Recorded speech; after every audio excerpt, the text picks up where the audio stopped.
Hey guys, welcome back to the channel, finally. I know it's been quite some time, 2 months, almost coming up on 3 months I think, since my last video. I will just give you guys a real brief rundown of where I've been. If you want me to go into more detail, let me know and I can make another video. Going into more detail, like I said, about this stuff, but at a high level, I used to be incredibly overweight, 400 pounds, 450 pounds, something of that nature. At that same time, I had some damage done to C5, C6, and C6 and C7 vertebrae in my back. I've got pretty serious disc protrusions at those spots, and maybe a year or two ago I had a flare-up that really did a number on me. That was a catalyst amongst many things, but that was a catalyst for me to lose all this weight, but unfortunately I still battle with the damage that was caused during that time. So at a high level, I had a lot of nerve damage. Hopefully I can get that nerve function back, but I lost considerable strength and muscle size on the right hand side of my body, my right tricep, delt, pec, etc.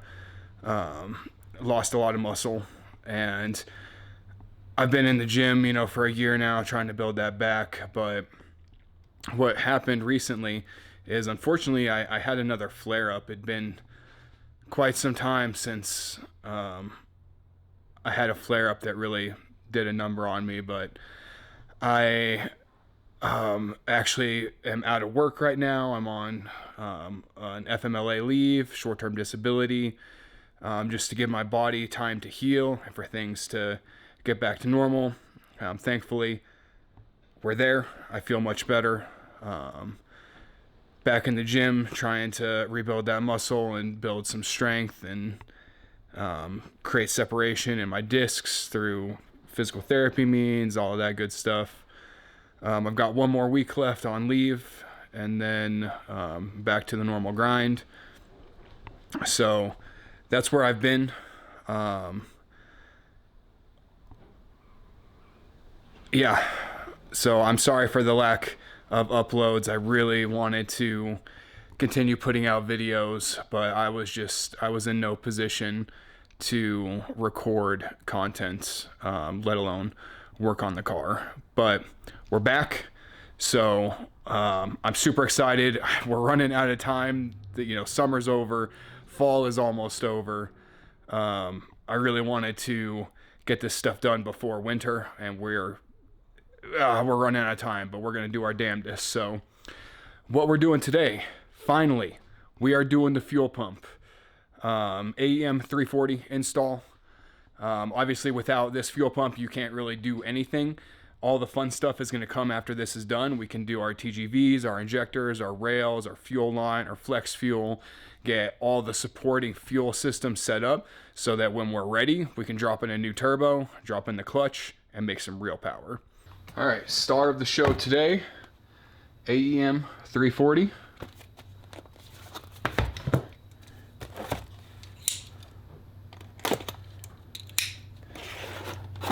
Now, I believe this is a drop-in pump situation. So it should be a pretty easy install, though I will say, watching some videos, that the fuel hanger, the giant plastic monstrosity, looks like it may be a bit of a pain in the ass, so I'm not looking forward to that, but should be pretty straightforward. So let's go ahead, get some gloves on, and get in the back of the car and start pulling out the fuel pump assembly. 2 tips that I would recommend up front on this installation. this one, I don't even think I would say this is a tip. This is kind of mandatory. Since we are going to be messing with electrical connectors with an open gas tank, unhook your negative terminal. Make sure that there is absolutely zero chance of a spark happening.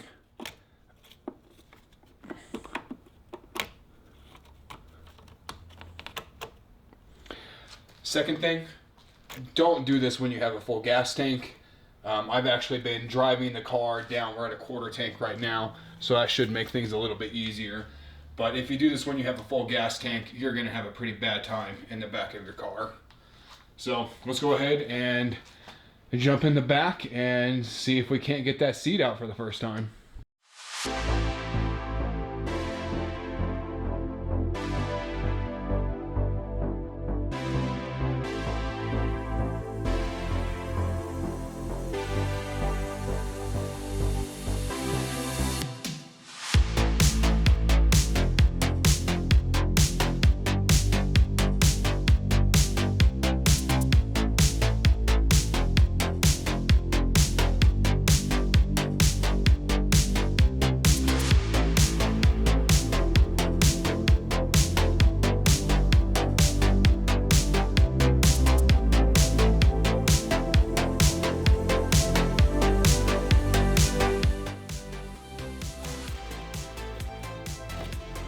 Pull that up under there.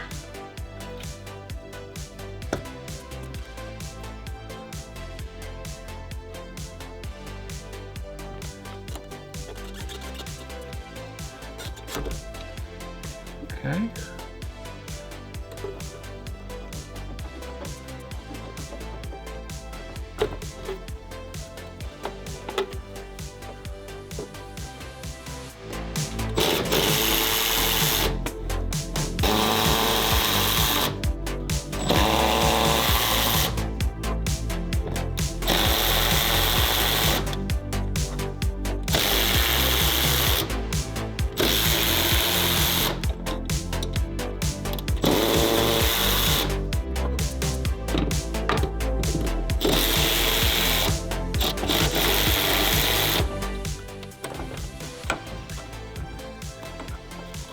So you want to find the sending unit.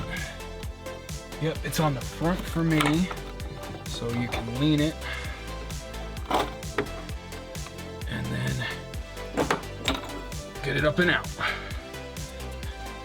Now we've got a gaping hole to our gas tank rather. I'm just gonna put that over that and let's go to the workbench. All right, so I did take this ring off. It was down and around and I just stretched it, pulled it off. Now we can see that it is full of fuel. So I feel like if I take it and just pour it, like tip it over, I can pour the fuel out. So we're gonna go check that out real quick. All right, so this is the plastic monstrosity that I was talking about before. If you've worked on older cars, they don't have this giant bucket thing on them. Or I guess that's a pretty general statement, at least the DSMs that I've worked on did not have this bucket thing. So our fuel pump is actually inside of here, and you have to open this up in a specific way. So I'm gonna wipe it a little bit first. Not gonna be perfect, but get it generally clean. And then we'll start trying to separate this thing.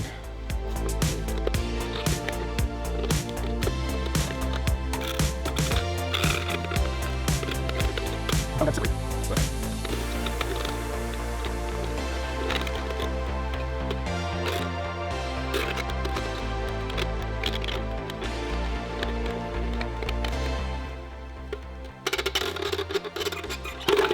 Okay, Whew. Yep, get these wires up around that little clip just to make life easier. Then those come out. Now we should be able to separate the basket. Wow.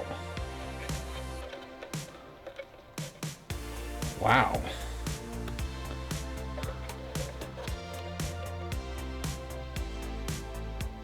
Look at how much gunk is in there. That's crazy. Oh, there's metal in there. Wow.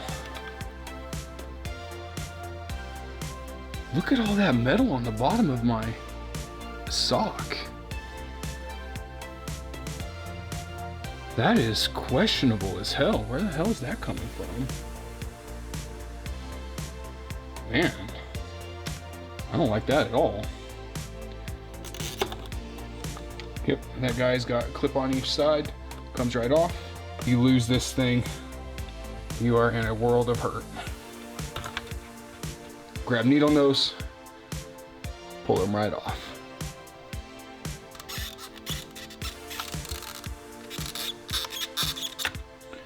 It just pushes right out.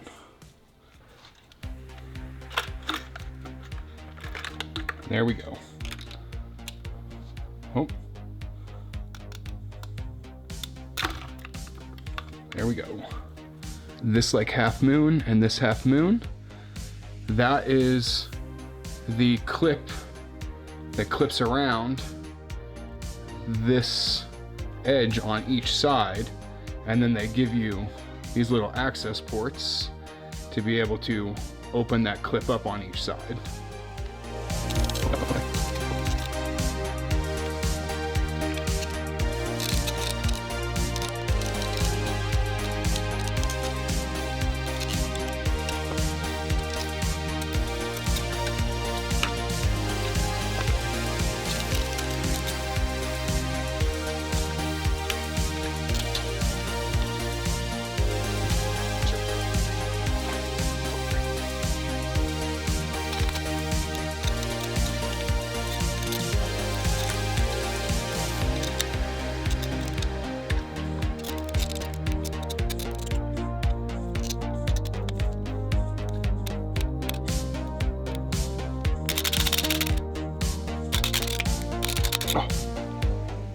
I think I got it.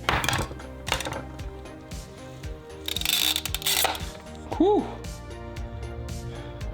That is a bit of a struggle, guys, but we got it. There's a little spacer here. You need to take that, and that goes right here onto the new one. And then one of these O-rings is supposed to go right there. Now what's confusing is there's already an O-ring down inside. So I'm a little confused, but I've seen that in basically every install video and document I've read. So we're gonna go for it. It needs lube. I'm gonna use a little bit of oil.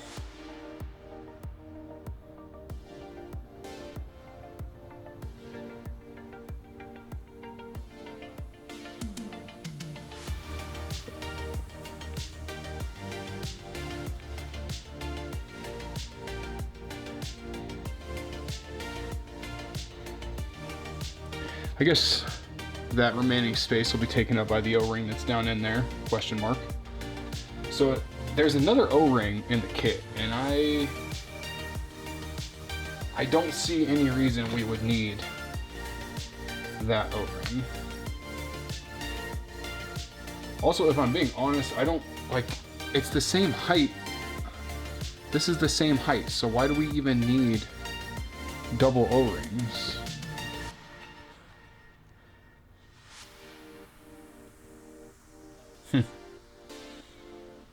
I don't know, guys, but we're gonna go for it. Maybe because it's higher pressure, maybe you don't, but people don't seem to have an issue. Oh jeez. There's a pin. There's a slot.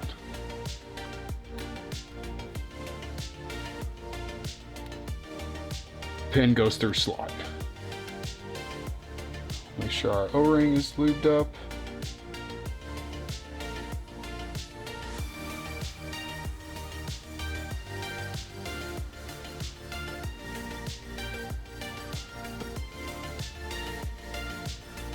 And then we're gonna go ahead and seat this guy in there.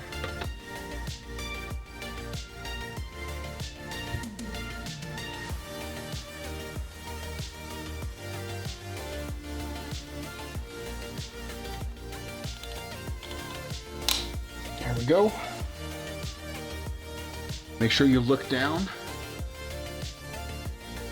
and that you can see it's fully clipped on each side. You'll hear it as well, but you could hear just one clip.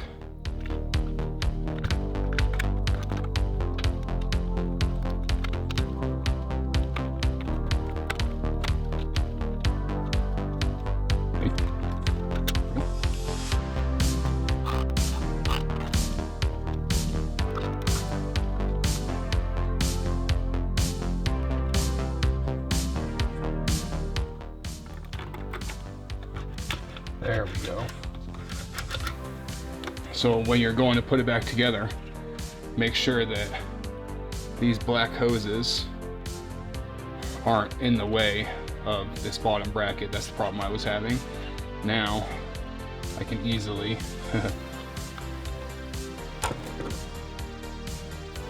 get the C-clip back in. So take the C-clip and knead on those pliers. Hold it with the strength of Zeus and clip it in.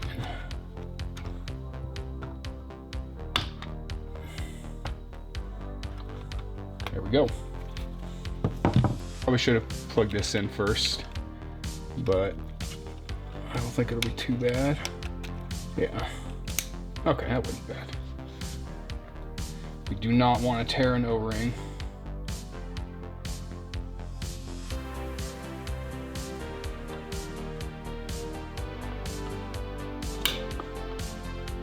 Okay.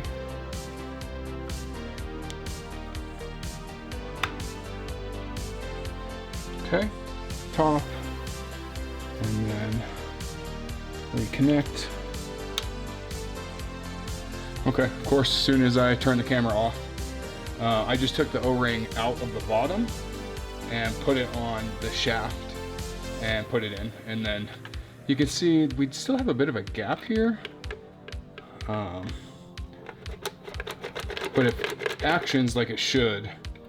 And I can't really seem to close that gap anymore. But it is clipped in, so I think it'll be good. We'll take our wires, hook them around.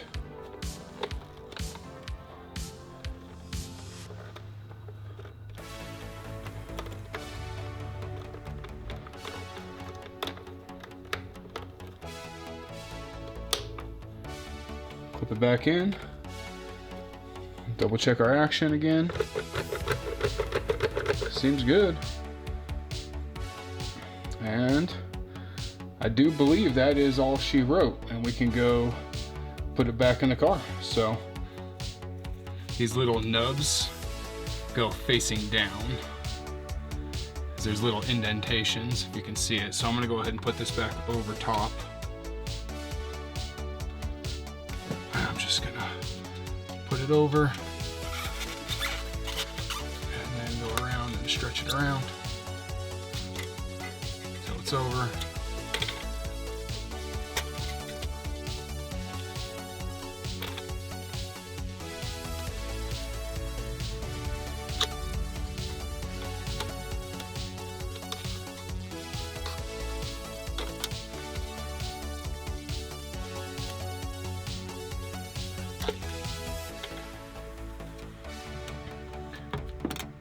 Go at an angle, put the float in.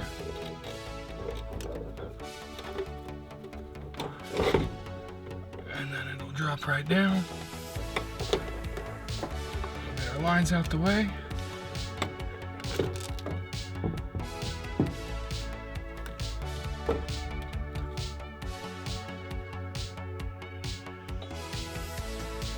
Okay, there's a nub there to help you in case you forget like me.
So now, before we button the rest of this up, we are going to go ahead and plug this guy in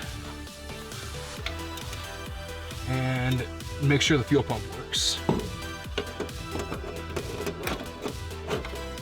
So we'll clip him in. Leave this open, and then we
all right, let's pop open the garage and start her up.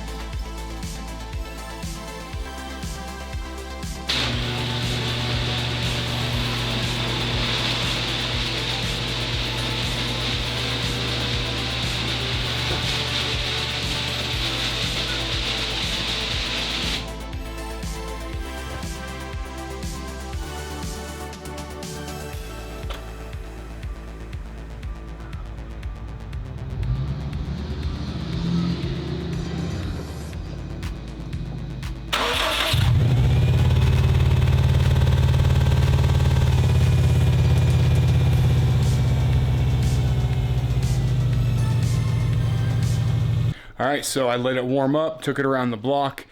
This is one of those mods actually, even though that we are directly changing something in the fuel system, you don't need a tune for this mod, but better safe than sorry. So after you do this install, you go drive the car, you want to take a look at your fuel trims, make sure they haven't strayed off into some different stratosphere than they were at before, and you want to do a pull, make sure that your AFRs are where they're supposed to be.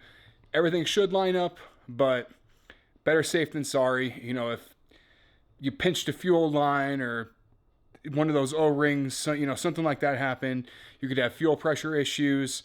If you already have an adjustable fuel pressure regulator installed, you can also double check your pressure and make sure that your pressure is where it's supposed to be. We don't have one yet, so I couldn't do that. But I did check my fuel trims. Like I said, they are looking good. And then I slowly eased into boost a few times, making sure my AFRs are where they are supposed to be and everything is good. So for this video, for this install, how hard is installing a fuel pump on a 2015 Plus STI? It's easy. This is one of the easiest ones we've done. Obviously, this mod is mandatory to do basically anything with real power on these cars. So don't be afraid. I wouldn't worry about paying a shop or anything if you can do some of the other stuff we've done. This one's pretty easy, guys.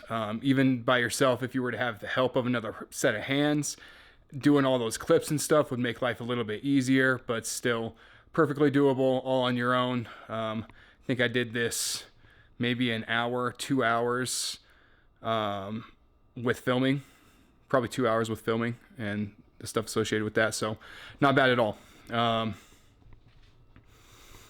It's nice to get back in the garage. Nice to work on the car again. Definitely missed it. Missed making videos for you guys. I'm excited. So I think while I still have this time off, we are going to do the rest of the fuel system.